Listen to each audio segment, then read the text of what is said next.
Hello everyone, स्वागत है आपका बंसल कोचिंग क्लासेस में। आज का हमारा टॉपिक है इवोल्यूशन। ये टॉपिक क्लास 10th के जो चैप्टर है हेरिडिटी एंड इवोल्यूशन, उसी का सेकंड पार्ट है। इसमें हम पढ़ने वाले हैं इवोल्यूशन, उसकी सारी प्रोसेसेस, उसके बारे में जो भी रिलेटेड फिनोमिनाज हैं वो सारी चीज़ें। तो सबसे पहले हम देखेंगे व्हाट इज इवोल्यूशन। जैसे कि आपको वर्ड से पता चल रहा है, इवोल्यूशन मीन्स इवॉल्व, कुछ चीज इवॉल्व हो रही होगी। Evolve means step by step उसमें क्या हो रहे होंगे, चेंजेस हो रहे होंगे पॉजिटिव वे में। अगर मैं इसकी डेफिनेशन के देखूं तो क्या होगा, evolution is defined as the gradual changes. Gradual means slowly slowly, step by step, inheritable traits of a population over many generation, potentially leading to the formation of new species. means step by step कुछ changes हो रहे होंगे, वो एक generation से दूसरी generation में inherit हो रहे होंगे, और वो कैरेक्टर्स इनहेरिट होकर के एक पूरा मतलब एक कंप्लीट कुछ बहुत सारी जनरेशन में एक साथ अगर इनहेरिट होते जाएंगे तो एक टाइम ऐसा आएगा कि एकदम डिफरेंट स्पीशीज फॉर्म हो जाएगी, उसको बोला जाएगा इवोल्यूशन। लाइक हम लोग हैं, हम लोग ह्यूमंस हैं, बोला जाता है कि हमारे जो एंसेस्टर्स हैं वो कौन है, मंकी। तो मंकी रहे होंगे, मंकी के बाद इवोल्यूशन हुआ होगा, उनके स्टेप बाय स्टेप कुछ चेंजेस आए होंगे एक जनरेशन से दूसरी जनरेशन, फिर बहुत सारी जनरेशन ग्रेजुअली चेंज होती गई, बहुत कुछ चेंज होता गया। उसके बाद क्या हुआ, हम लोग बने, मीन्स ह्यूमन अराइज हुए एक new species, as a new species. इसीलिए क्या कहा जाता है कि we are evolved and advanced animals. Okay, तो ये जो आइडिया था, जो इवोल्यूशन के बारे में बताया था, ये किसने बताया था, चार्ल्स डार्विन ने। देखिए यहाँ चार्ल्स डार्विन लिखा हुआ है, चार्ल्स डार्विन ने बताया था। कौन सी, इनकी एक बुक थी द ओरिजिन ऑफ स्पीशीज, इसमें उन्होंने इसके बारे में बताया था। अब हम देखेंगे कि जो इवोल्यूशन है उसको कौन कौन से एविडेंसेस, कौन कौन से सबूत हैं जिससे हमें पता चलता है कि हाँ रियल में इवोल्यूशन होता है, रियल में चीजें इवॉल्व होती हैं। तो पहला है फॉसिल्स। जब भी जो स्टडी, फॉसिल्स की स्टडी होती है या फिर फॉसिल्स मिलते हैं लोगों को, बहुत नई नई जगह ढूंढने पर साइंटिस्ट रिसर्च करते हैं, उसके बाद तो उनसे पता चलता है कि ये कौन सा एनिमल रहा होगा, कौन सा प्लांट रहा होगा जो कि अब नहीं है, जो कि एक्सटिंक्ट हो चुकी है, या फिर उन्होंने इवॉल्व होकर कोई दूसरी स्पीशीज को बर्थ दे दिया है, दूसरी स्पीशीज को अराइज कर दिया है। जैसे अगर मैं बात करूं डायनासोर्स की, डायनासोर्स की अगर मैं बात करूं तो डायनासोर्स क्या आप लोगों ने देखे हैं, नहीं देखे, बस हमने सुना है। अब हमने सुना कैसे, हमने सुना क्योंकि बहुत सारे साइंटिस्ट ने जब रिसर्च किया तो उन्हें मतलब जब उन्होंने देखा, फील्ड एक्सपेरिमेंट्स किए, तो उन्हें बहुत सारे डायनासोर्स के स्कल्स मिले, उनके स्केलेटन मिले, तो उनसे उनको पता चला कि इस टाइप का कोई तो एनिमल था पहले। फिर जब रिसर्च किया गया, उनके बारे में स्टडी की गई, तो पता चला वो तो डायनासोर्स थे। उनसे उनकी एज भी पता चली कि कब ये एक्सटिंक्ट हो गए थे, कब कौन से एरा में थे। आप आगे जब इवोल्यूशन चैप्टर बहुत डीप में पढ़ोगे 12th में, तब आपको ये सब पता चलेगा, एरा और ये सब क्या होता है। तो फॉसिल्स होते हैं preserved remains of ancient organism, help trace evolutionary progress. Means जो पहले के ऑर्गेनिज्म, जो एंशिएंट ऑर्गेनिज्म, पुराने ऑर्गेनिज्म है, उनको जब प्रिजर्व करके, उनके जो बची कुची चीजें हैं, उनके बोन हो सकते हैं, उनका स्केलेटन हो सकता है, उसको प्रिजर्व करके रखा गया है जिससे हम उनके इवोल्यूशनरी प्रोग्रेस के बारे में पढ़ पाए, तो उनको बोला जाता है फॉसिल्स। दूसरा हम देखेंगे होमोलोगस ऑर्गेन्स। होमोलोगस ऑर्गेन्स क्या, ये कुछ ऐसे ऑर्गेन्स होते हैं जो कि स्ट्रक्चर में सिमिलर होंगे लेकिन इनके फंक्शंस अलग अलग होंगे। अब कैसे, अगर एग्जांपल के तौर पे देखा जाए तो wing of birds and four limbs of mammals, mammals के फोर लिम्स हैं और विंग्स हैं बर्ड्स के। उन दोनों का काम क्या होता है, मतलब दोनों का अलग अलग काम है। विंग्स उड़ने में हेल्प करते हैं और फोर लिम्स क्या हेल्प करते हैं, मैमल्स में ह्यूमंस भी आते हैं, तो वो चलने में हेल्प करते हैं। लेकिन अगर स्ट्रक्चर देखा जाए तो स्ट्रक्चर कितना डिफरेंट है ना, विंग्स तो अलग ही होते हैं, और जो फोर लिम्स होते हैं उनमें बहुत सारी बोन्स होती है, ह्यूमरस, रेडियस, अल्ना, बहुत सारी बोन्स होती हैं। तो ये क्या है, आपस में होमोलोगस ऑर्गेन्स है। और ये जो होमोलोगस ऑर्गेन्स होते हैं उनकी जो एंसेस्ट्री होती है, एंसेस्ट्री मतलब जो भी उनके जहां से वो अराइज हुए वो सब क्या होता है, कॉमन एंसेस्टर्स होते हैं उसके। अब नेक्स्ट आता है एनालॉगस ऑर्गेन्स। एनालॉगस ऑर्गेन्स आप याद रखेंगे इनका सेम फंक्शन होता है, लेकिन इनका स्ट्रक्चर ये दिखने में कैसे होते हैं, अलग अलग होते हैं। एग्जाम्पल के तौर पर देखा जाए तो विंग्स ऑफ बर्ड्स और इंसेक्ट के विंग्स हो या फिर बर्ड्स के विंग्स हो, दोनों का काम क्या होता है, उड़ना। तो फंक्शन क्या हुआ, सेम हुआ, लेकिन अगर स्ट्रक्चर वाइज देखा जाए तो काफी डिफरेंट होते हैं। वेस्टिजियल ऑर्गेन आप लोगों की बॉडी में भी होते हैं, हम लोगों की बॉडी में भी है, तो वो होते हैं जिनका कोई यूज नहीं है। लाइक अस, हम लोगों के जो विजडम टीथ होते हैं, विजडम टीथ जो होता है उनका कोई यूज नहीं है, अभी वो reduced structure, obsolete structure, means it can be deleted, उसको डिलीट भी कर देंगे तो कोई भी ऐसा इश्यू नहीं आने वाला है। तो ये होते हैं वेस्टिजियल ऑर्गेन्स। नेक्स्ट है मॉलिक्यूलर फाइलोजेनी। मॉलिक्यूलर फाइलोजेनी होता है कि जो DNA analysis builds evolutionary trees showing genetic relationship across species. इसका मतलब है कि जब हम किसी भी ऑर्गेनिज्म के एकदम डीप डाउन स्टडी करते हैं, एकदम डीएनए लेवल पर जाते हैं, तो उससे हमें पता चलता है कि कौन सा ऑर्गेनिज्म किससे कैसे रिलेटेड है। फाइलोजेनी का मीन्स होता है एक ट्री टाइप का। फाइलोजेनी आप कह सकते हो एक फैमिली ट्री टाइप का होता है, एक रिलेशन ट्री टाइप का होता है, जिसमें हम डीएनए बेसिस पर, मॉलिक्यूलर फाइलोजेनी मतलब हम डीएनए बेसिस पर आपस में लोगों को, स्पीसीज को कनेक्ट करते हैं, उनके बीच की रिलेटेडनेस को देखते हैं। Is that clear? Evidences supporting evolution, fossils, homologous organs, analogous organs, vestigial organs और मॉलिक्यूलर फाइलोजेनी, ये कुछ एविडेंसेस हैं। उसके बाद हम देखेंगे कि मोड्स क्या क्या होंगे इवोल्यूशनरी चेंज के, मतलब कैसे इवोल्यूशनरी चेंज हो सकता है। तो सबसे पहले देखेंगे बाय स्टेजेस, अलग अलग स्टेजेस किसी में होंगी। जैसे कि कॉम्प्लेक्स स्ट्रक्चर्स होते हैं, तो मैंने आपको पहले ही बताया था कि कॉम्प्लेक्स स्ट्रक्चर अगर मैं ह्यूमन बॉडी को लेके चलूं तो वो भी एक कॉम्प्लेक्स स्ट्रक्चर है। तो बहुत सारे स्टेप्स से ग्रेजुअली चेंज हुआ होगा।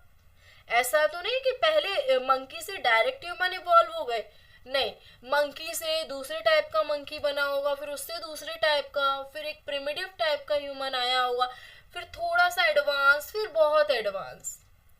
ठीक है, मीन्स धीरे धीरे ग्रेजुअली जो चेंजेस हुए हैं वो स्टेप बाय स्टेप हुए हैं। तो ये क्या है, इवोल्यूशनरी चेंज का मोड है। कॉम्प्लेक्स स्ट्रक्चर अगर हम स्टेजेस में देखें तो देखिए, complex structure evolve gradually. For instance, feathers initially served insulation in dinosaurs before being adapted for flight। अब इसमें देखिए, डायनासोर्स में या फिर नॉर्मली अगर देखा जाए तो जो फेदर्स होते हैं, पंख जो होते हैं, वो उड़ने के लिए होते हैं। लेकिन देखिए, सबसे पहले डायनासोर में जो पंख होते थे वो उनको इंसुलेशन प्रोवाइड करते थे, उनको कवरिंग प्रोवाइड करते थे, जिससे कि वो बाहर का जो क्लाइमेट है या एक्सटर्नल कोई भी ऐसी चीज है जो उनको हार्म कर रही है उससे बच सकें। लेकिन फिर जैसे ही इवोल्यूशन होता गया, स्टेजेस में चेंजेस आते गए, तो क्या हुआ कि जो विंग्स थे, जो फेदर्स थे, वो किसका रूप लेने लग गए, वो फ्लाइट के लिए अडाप्ट होने लगे, वो उड़ने के लिए यूज होने लगे। Is that clear? नेक्स्ट आते हैं artificial selection. Artificial selection means जिसमें आर्टिफिशियली सिलेक्ट किया जाए पर्टिकुलर ट्रेट को, पर्टिकुलर कैरेक्टर को, और उसके बाद क्या हो, वो जनरेशन टू जनरेशन इवॉल्व होता जाए और एक नई स्पीशीज का अराइज हो जाए। जैसे कि selective breeding creates diversity, like different vegetables from wild cabbage. जैसे अगर बहुत सारा कहीं पर क्रॉप प्रोडक्शन हो रहा है, वहां पर अलग अलग टाइप के डाइवर्सिफाई करके बहुत सारे क्रॉप्स को, वेजिटेबल्स को उगाया गया है, तो उनमें से कुछ को क्या करते हैं, सेपरेट करते हैं, आर्टिफिशियली सिलेक्ट करते हैं कि हाँ ये इस ग्रुप का है और ये उस ग्रुप का है। इस तरीके से आर्टिफिशियल सिलेक्ट करके उनमें क्या करवाई जाए, ब्रीडिंग करवाई जाए। ब्रीडिंग करवाने के बाद उससे एक नई स्पीशीज अराइज होगी, तो ये भी क्या होगा, एक इवोल्यूशनरी चेंज हो गया। नेक्स्ट हम देखते हैं नेचुरल सिलेक्शन।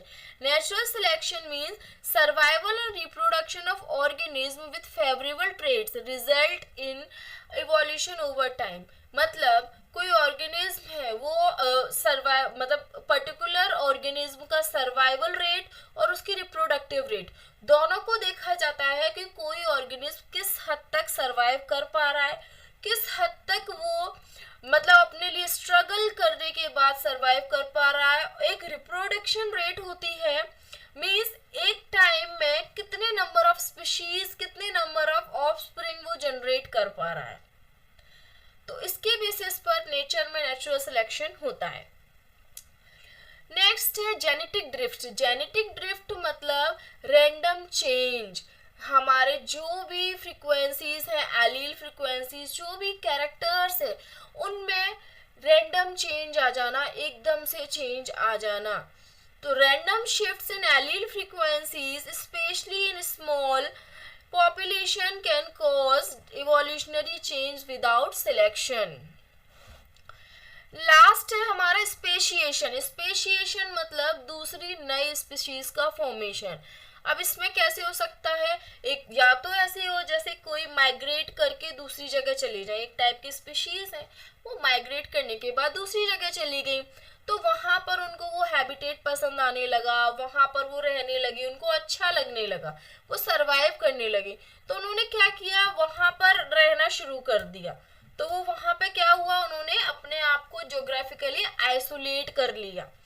दूसरा सिंपैट्रिक स्पेशिएशन क्या होता है कि एक पर्टिकुलर एरिया है, उस पर्टिकुलर एरिया में बहुत सारी स्पीशीज रहती हैं, लेकिन सबने अपने अपने कुछ एक अलग शेयर्ड एरियाज, मतलब कोई अलग अलग एरियाज सिलेक्ट कर लिए हैं। मतलब स्पीशीज एक ही टाइप की है, पर उन्होंने क्या किया है, कुछ एक अपना एरिया सिलेक्ट कर लिया, तो वो उसके हिसाब से उसके अकॉर्डिंग रहने लगेंगी।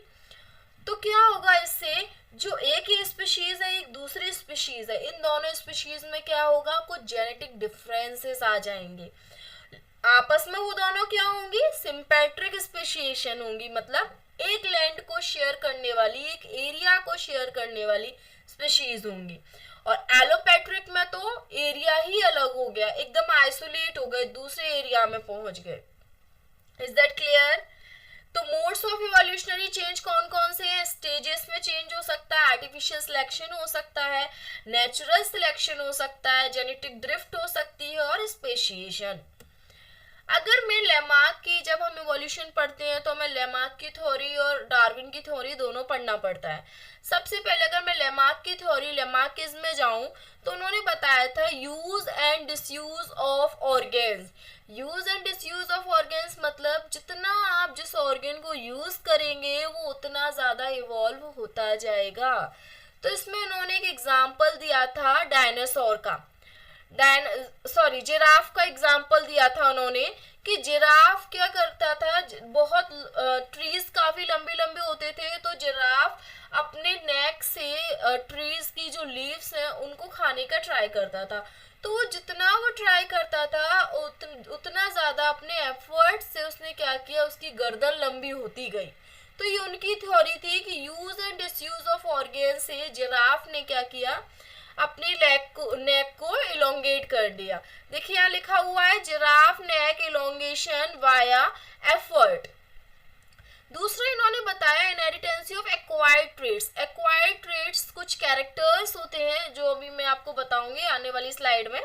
चलिए तब तक हम डार्विनिज्म देख लेते हैं। डार्विन ने बताया था कि जो एग्जिस्टेंस के लिए मीन्स किसी भी स्पीसीज को अगर अर्थ पर सरवाइव करना है तो सरवाइव करने के लिए उसको क्या करना पड़ेगा, उसको बहुत ज्यादा स्ट्रगल करना पड़ेगा अपनी चीजों के लिए, उसको मतलब खुद को मैनेज करके चलना पड़ेगा। दूसरा natural selection, natural selection means nature decide करेगा कि कैसे और किसको कौन अच्छे से सरवाइव कर पा रहा है और कैसे कौन रहेगा। तीसरा इन्होंने बताया सर्वाइवल ऑफ द फिटेस्ट, मतलब हर कोई स्ट्रगल करता है एक पर्टिकुलर जगह में, एक पर्टिकुलर चीज में सरवाइव करने के लिए, मतलब वो फिट होने के लिए। ठीक है, जैसे कि इसका मैं एक आपको एग्जांपल बताती हूँ नेचुरल सिलेक्शन का। एक जगह पर मतलब जब डार्विन स्टडी कर रहे थे तो उन्होंने एक बार्क थी, एक ट्री था, तो वहाँ मतलब एक एरिया था, वहां पर बहुत ज्यादा पॉल्यूशन था, तो वहां पे मोथ्स बहुत ज्यादा रहते थे, मोथ मेल बटरफ्लाई टाइप के वो बहुत रहते थे। तो कुछ मोथ्स पॉल्यूशन की वजह से वो ट्री ट्रंक था वो पूरा ब्राउन कलर का हो गया था। तो मोथ कुछ वाइट मोथ थे, कुछ ऐसे ब्राउन कलर के मोथ थे। तो जो ब्राउन कलर के मोथ्स थे तो वो बिल्कुल उनकी जगह पर जाके सेटल हो गए, लेकिन जो व्हाइट वाले थे वो क्या हो रहे थे, अलग से दिख रहे थे, तो वो नेचुरली सिलेक्ट हो गए, नेचुरली फिट हो गए, सिलेक्ट हो गए। ठीक है, अब इसमें देखेंगे डार्विनिज्म में widely accepted basis of evolution, ये बहुत ज्यादा डार्विनिज्म की जो थ्योरी है डार्विन की वो वाइडली एक्सेप्टेड है इवोल्यूशन के लिए। चलिए यहाँ पे हम देखेंगे एक्वायर्ड और इनहेरिटेड ट्रेड्स क्या होते हैं। तो एक्वायर्ड ट्रेड्स वो होते हैं जो कि हमें बर्थ से या जेनेटिक चेंजेस से नहीं मिलते, जो कि हमें इन्वायरमेंट से डेवलप होते हैं। देखिए developed due to environment, not passed on, not मतलब पास नहीं होते, एक जनरेशन से दूसरी जनरेशन में ये ट्रेड्स, ये कैरेक्टर्स पास नहीं होते, ये इन्वायरमेंट से ही मिलते हैं। जैसे कि अगर एग्जांपल में देखें तो beetles losing weight due to starvation. अब बीटल्स है लाइक मैं अपनी बात मतलब हम अगर एक जनरल बात करें तो कोई भी एनिमल है, अगर उसका वेट स्टारवेशन की वजह से, भूख की वजह से उसका वेट कम हो गया, तो क्या उसकी आगे वाली जनरेशन में भी लूजेस वेट मिलेगा? नहीं मिलेगा। ये क्या है, ये एक्वायर्ड कैरेक्टर है जो कि हमें इन्वायरमेंट से मिला है। इनहेरिटेड कैरेक्टर कैसा होता है, ट्रेट कैसा होता है जिसमें जेनेटिक चेंजेस की वजह से चेंज आते हैं, वो तो ट्रांसमिट भी होगा from one generation to another, genetic change तो ट्रांसफर होगा, तो इसीलिए क्या होते हैं, इनहेरिटेड ट्रेट्स होते हैं। यहाँ तक सबको क्लियर है। नेक्स्ट हम आते हैं ह्यूमन इवोल्यूशन। तो ह्यूमन इवोल्यूशन को फॉसिल्स के थ्रू स्टडी किया गया था, बहुत सारी डेटिंग टेक्निक्स थी। डेटिंग टेक्निक्स क्या होता है, कार्बन डेटिंग होती है, मतलब बहुत सारे और भी एलिमेंट की डेटिंग होती है, लेकिन कार्बन डेटिंग बहुत ज़्यादा पॉपुलर है, नोन है। तो जो कार्बन डेटिंग है उसमें पर्टिकुलर फॉसिल को फाउंड करके कार्बन डेटिंग से पता किया जाता है कि ये जो फॉसिल है वो कितने साल पुराना है और ये किसका फॉसिल है। फॉसिल से तो जनरली नहीं पता चलता ये हड्डी इंसान की है या किसी एनिमल की है, पर जब उसकी डेटिंग की जाती है, उसका डीएनए का एनालिसिस किया जाता है, उसके बाद पता चलता है। ठीक है, human trace back to ancestor like Australopithecus, Homo erectus, Neanderthals and eventually Homo sapiens. जो ह्यूमंस थे सबसे पहले क्या आए थे, ऑस्ट्रेलोपिथेकस आए थे, फिर होमो इरेक्टस बने, फिर नीदरथल्स बने, एंड अब लास्टली हम लोग कौन है, होमो सेपियंस। हमारा जो साइंटिफिक नेम है ह्यूमंस का that is Homo sapiens. Last है modern humans originated in Africa and then dispersed globally. Means हमारा जो ओरिजिन है मॉडर्न ह्यूमंस का ओरिजिन कहाँ है, अफ्रीका में, फिर हम लोग एक जगह से दूसरी जगह से डाइवर्स होने लगे, डिस्पर्स होने लगे, और फिर पूरे इंडिया या फिर हम पूरे वर्ल्ड में इस तरीके से फैल गए हैं। तो इस तरीके से हुआ था ह्यूमन का इवोल्यूशन। आई होप आपको ये सारी चीजें क्लियर हो। इवोल्यूशन चैप्टर आप काफी अच्छे से पढ़िए, बहुत इंपॉर्टेंट चैप्टर है। Okay students, so thank you very much, stay focused and stay tuned, thank you.